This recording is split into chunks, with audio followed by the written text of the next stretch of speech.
whenever I do a plant video, I always make sure I give the context.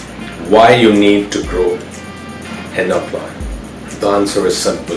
The henna you get outside, get from supermarkets, get from shops. There is a possibility, 110%, that whatever you're getting, it's a concentrated dye which you're getting. This one, if you have a plant at home, it's all natural. So let's say you have gray hair, you buy something from the shop, and which is obviously the henna powder. You bring it, you apply on your hair, and before you know it, 2-3 applications of that powder and you have a lot more gray hair. Why is that? Because there are a lot of chemicals in it, there are a lot of things which make it a concentrate. But if you have this plant at home, all you're doing or getting is healthy dye for your hair, for your skin. So make sure you get a henna plant at your home, and you have the natural henna to apply. You don't get all those chemicals into your system, into your skin, into your hair. So yeah, that's the context of it.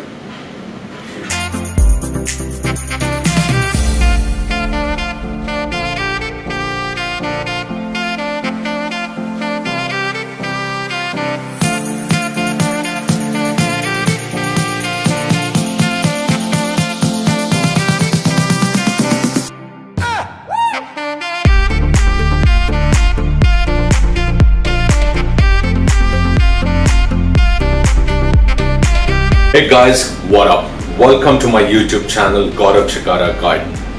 Alright, today it's very interesting plant we will be talking about and how to propagate it. Very easy.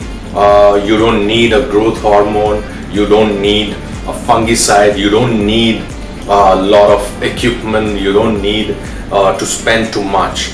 The plant we are talking about is henna plant. As you are aware, in Indian subcontinent, Middle East, henna is used in a lot of variety ways. The most important, the most generic thing which people do with henna is dyeing their hair, dyeing their skin. So before we get into how to propagate it, I want to tell you few things about henna plant. There is a kind of molecule in it which is called Lawsonia. If you take these leaves and try and use them to dye your skin, it won't work. You have to break these leaves into pieces, or let's say grind them, soak them in water for a couple of hours, and preferably 24 hours, so that that molecule can disintegrate and it can form that dye.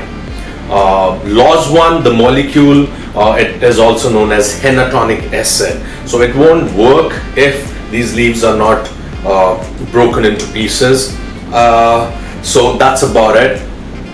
So it's very easy to propagate. I'll show you how to do it. And yes, another important thing about this plant is it's very bushy. It's called a shrub. It's very bushy. So if you have a lawn wherein you get visitors in terms of animals and everything, you can put these plants on the periphery, and it's so bushy, not even a small dog or a cat can enter. It's so bushy. So this plant can always act as a guard, a fence around your garden. And as far as I have come to know of this plant is very resilient. It can withstand temperatures over 45 degrees Celsius, which is a case in point. I stay in Dubai, and temperature for last 6 months has been over 45 degrees Celsius, and this plant has survived amazingly well. Alright, so let's get into the video and let me show you how I propagated these 6 cuttings in just like 4 days. I could see the growth, the shoot coming up, the roots forming within 3 or 4 days. Alright, so it's very quick to grow, so let's get into it.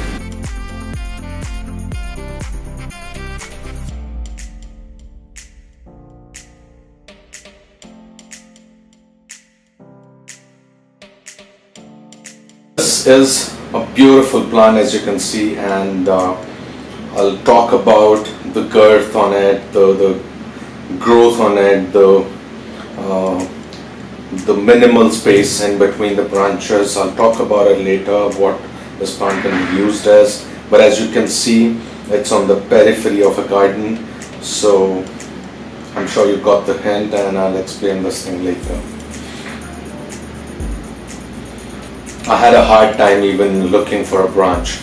The kind of branch you should be looking to get is which is not too old, so that you don't harm the plant, and the plant should also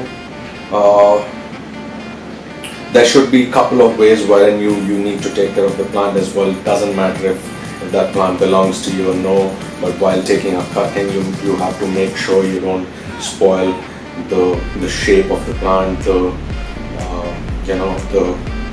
body of the plant. And you can't be taking a branch which is too young, because it won't survive, or it won't grow into a plant on its own.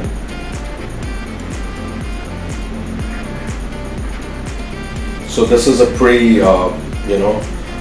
not too old, not too young branch, and yeah, you can get what I do is, when I'm taking those cuttings, I make sure that the bottom part I scrap it, because then I know it's the part which would go into the soil. And if you saw, it was like a foot long branch, and I got like 4 or 5 cuttings out of it. So yeah, you have to get a cutting which is like probably the size of your palm or a little bigger. That's about it.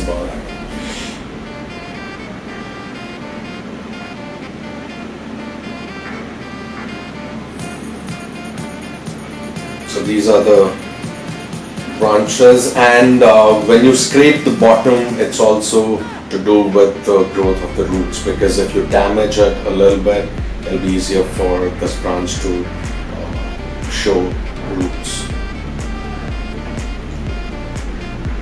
That's my cat, Simba. He's like 5 years old, and they love plants. Whenever I get cuttings, whenever I'm doing my plant things, they would smell everything, they would enjoy everything. And I remember once they even spoiled a few of my cuttings, because I had put them in a cinnamon powder water, and they just destroyed them. But it's fun, they enjoy smelling these new fragrances. Alright, coming back to the henna plant. As you can see, I got 6 cuttings, and all of them are not bigger than the size of my hand. And obviously the thing you got to do is remove all the small branches, remove all the leaves. Why we remove the leaves is because it needs everything, whatever is stored inside it, the sugar and everything, to bring a new plant into existence. It doesn't need to spend energy on maintaining those leaves, and to make sure that the water doesn't escape. If you remove all the leaves, it'll be easier for the plant to start a new life, start a new identity as a plant. So I had scrapped it a little when I was out, and now I'm scraping it completely, probably an inch or inch and a half. And you don't have to scrap it too forcefully, just scrap the top layer of the trunk, and it should be fine.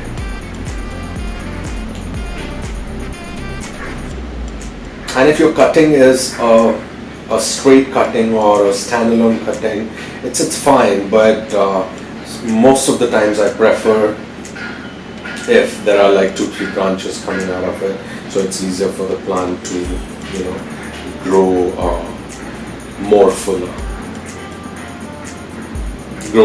and yeah, the shape is already there.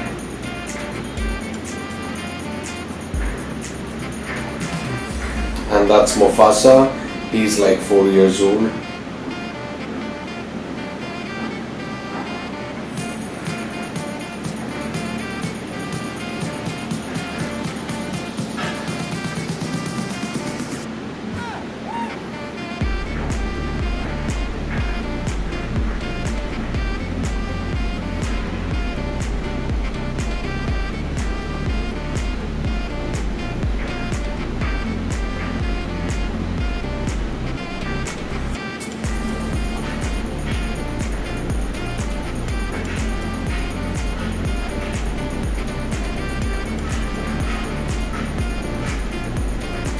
See, the problem people face while trying to propagate a new plant from a cutting or something, it needs patience.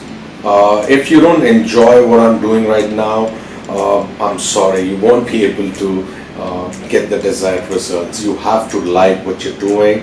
If someone is there in your family who loves doing this, I would suggest that you reach out to them and you ask them to propagate some beautiful plants for you. Like, I really enjoy this. I have even got like 100 cuttings at once. So when I'm into the zone, I am into it. I'll make sure that it gets done. And now, as you can see, I added some cinnamon into water, and I'll put these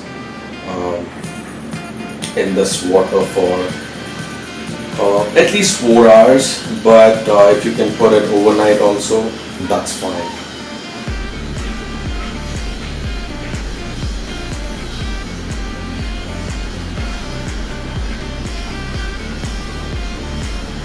Yeah, so that's where these are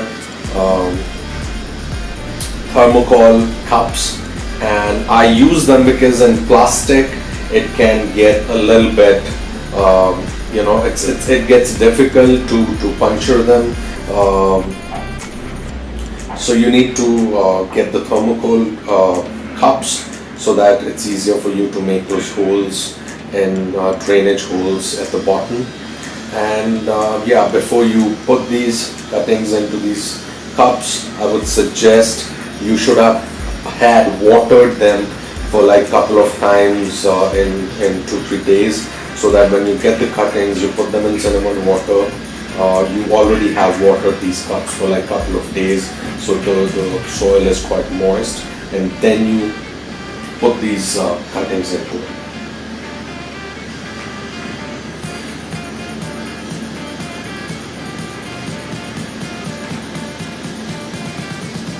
And once you have put these cuttings into these cups, you make sure you don't put them in the direct sunlight. Just put them outside, obviously, but not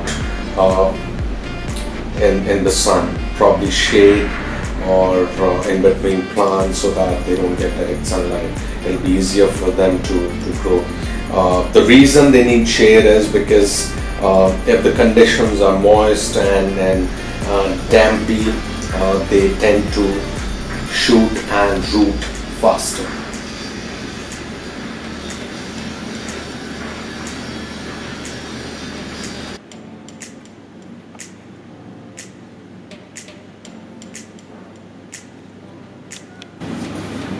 Guys, if you enjoyed the video, make sure you hit that like button, and yes, before you leave, don't forget to subscribe, because I'll be bringing in more videos about plants, about fertilizers, about taking care of your garden, and a lot more. So make sure you hit that subscribe button. I'll see you again with another video. Thank you for watching.